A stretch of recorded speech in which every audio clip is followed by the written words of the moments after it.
Саламатсыңарбы балдар?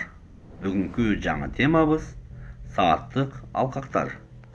Эгерде силерде сааттык алкактар жөнүндө түшүнүгүңөр болбосо, бүгүнкү темадан өзүңөрдүн суроолоруңарга жооп ала аласыңар.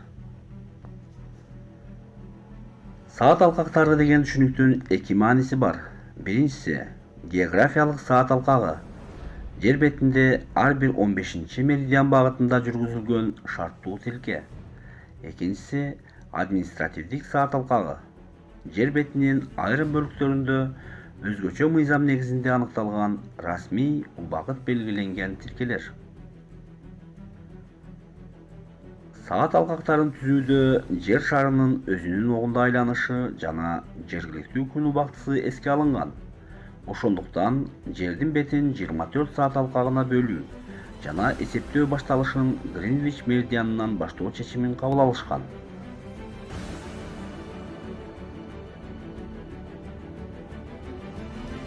Гринвичтен чыгышты карай +1, +2, +3 жана башка +12 чейин. Ал эми Гринвичтен батышты карай -1, -2, -3 болуп, -12 алкага чейин кезектешип саат алкактары жатат. -12 жана +12 алкактар кездешкен жер Тынч океанына туура келип, ал меридиан дата алмашуу сызыгы деп аталат. Бирок реалдуу түрдө саат алкактарынын саны 24төн көбүрөөк.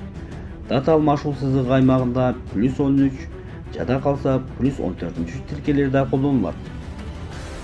Ал эми 60 градус түндүк жана түштүк кеңдиктерден жогору уюлдарды карай параллелдер кыскарып, айрым саат алкактары жоголот.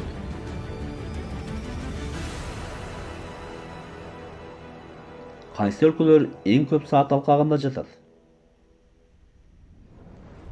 Россия 11 саат алкагында. АКШ жана Канада өлкөлөрү аркылуу 6 саат алкагы, Мексика 4 саат алкагында, Австралия, Бразилия, Индонезия 3 саат алкагында, Монголия, Казакстан, Конго 2 саат алкагында орун алган.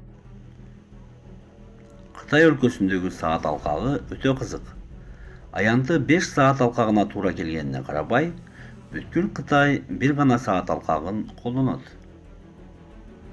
Кыргызстан +6 саат алкагында жайгашкан.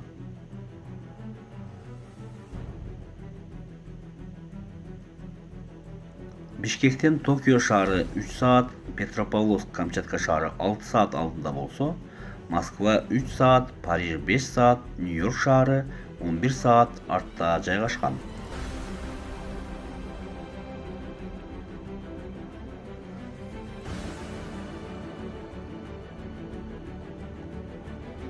Көңүл бурганыңызга рахмат.